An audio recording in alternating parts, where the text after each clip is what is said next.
যে নারী নাকি যে স্বামীকে একটু ভালোবাসে সে কখনোই সুস্থ মানুষকে দিতে পারে না জেলে। আর আমি তো অসুস্থ। জেলে যাওয়ার পরে ওরা এগুলো তৈরি করছে, মানে তারপরও কি হচ্ছে নারী নির্যাতনের, হ্যাঁ নারী নির্যাতন এবং যৌতুক দুইটা মামলা দিছে। তাদের প্ল্যানটা খুবই খারাপ ছিল এবং তার বোনটা এটা বেশি করেছে। এই প্ল্যানটা খারাপ ছিল বিদায় এখন আমি বাইচান্স যদি মারা যাই, তাহলে বাড়ি 3 তলা বাড়িটা সম্পূর্ণ তারা দখলে রাখতে পারবে। আর মারা না গেলে তো যে আমি বেচতে যাচ্ছি 3 তলা, তো এইগুলা ওরা সহ্য করতে পারছে না। ঠিক আছে। আচ্ছা, আপনার স্ত্রীকে তো আপনি লিখে দিয়েছেন পুরো বাড়িটা? জি, পুরো বাড়িটা লিখে দিয়েছি, মানে দোতলাটা মাটি সহ। এই যে একটা মানুষ যখন একটা বাড়ি তৈরি করে, এটা কি আপনার প্রত্যেক বাড়ি আপনি নিজে ইনকাম করে করেছেন? আমি নিজে ইনকাম করে, এটা বিদেশ থেকে মালয়েশিয়া থেকে আমি ইনকাম করে আমার দুলা ভাইকে দিয়ে প্রথম জায়গা কিনাই, তারপর তাকে দিয়ে আমি বাড়ি করিয়েছি। কিন্তু তখন ছিল টিন শেড, পরে আমি বিল্ডিং করি।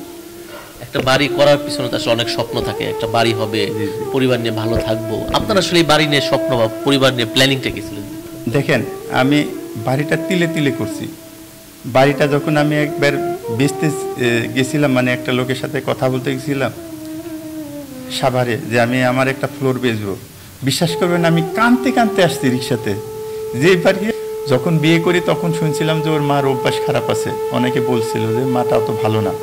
আমি বলছিলাম, আমি তখন মালয়েশিয়ার থেকে এসেছিলাম, তো তখন আমার মন মানসিকতা অন্যরকম ছিল যে ফ্যামিলি যাই হোক ওটা আমি দেখবো না, আমি দেখবো আমি যার সাথে সংসার করি তার সাথে আমি আমার মতো করে তাকে গড়িয়ে নেব।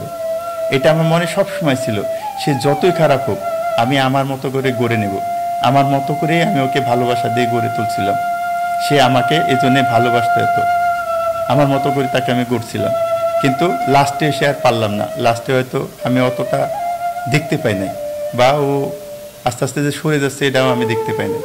ও আস্তে আস্তে আমার এই সংসারটা, এত সুন্দর সংসার, 3 জনের একজন সংসার, 3 তলা একটা বাড়ি, এইটা নিয়ে যদি ও মানে একটু যদি চিন্তা করতো যে না আমি পরকের দিকে যাব না, তাহলে আমাদের সোনার সংসারটা সোনার সংসারই থাকতো। প্রত্যেকটা মানুষ বলে এরা এই জ্যোতিটা এত ভালো, মানে এলাকা তার আত্মীয় স্বজন যতগুলো আছে সবাই, হয়তো আমার আত্মীয় স্বজন অনেকে কষ্ট পাইছে, কষ্ট দিছে, কারোর সাথে সে যোগাযোগ রাখে নাই। যত আমার ভাগনা, যত বোন বলেন, মা বলেন, ভাই বলেন, কারোর সাথে সে সম্পর্ক রাখে নাই, সবার সাথে ঝগড়া করে তাদেরকে তাড়িয়েছে।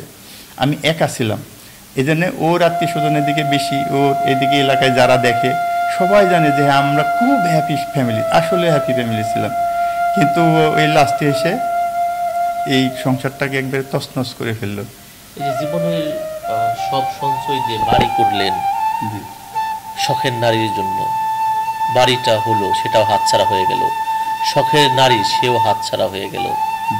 জীবনের এই পর্যায়ে এসে নতুন করে আসলে ঘুরে দাঁড়ানো বা নতুন করে শুরু করার সময়টাও নেই। মনে হয় না যে পৃথিবীতে জন্মটাই বৃথা, বা আমি একজন ব্যর্থ মানুষ, এই ফিলটা মনে হয় কিনা? আমি ব্যর্থ মানুষ আমাকে মনে করি না।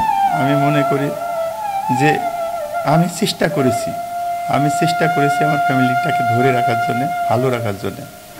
কিন্তু মানুষের মন এত ডিফারেন্স হয়। আমি একরকম চিন্তা করছি সংসারকে আগলিয়ে রাখার জন্য, আমার ফ্যামিলিকে আগলিয়ে রাখার জন্য, তোর ফাঁকে গিয়ে একজনা সে সংসারকে নষ্ট করতেছে, তার মন মানসিকতা অন্যরকম হয়ে যাচ্ছে। এটা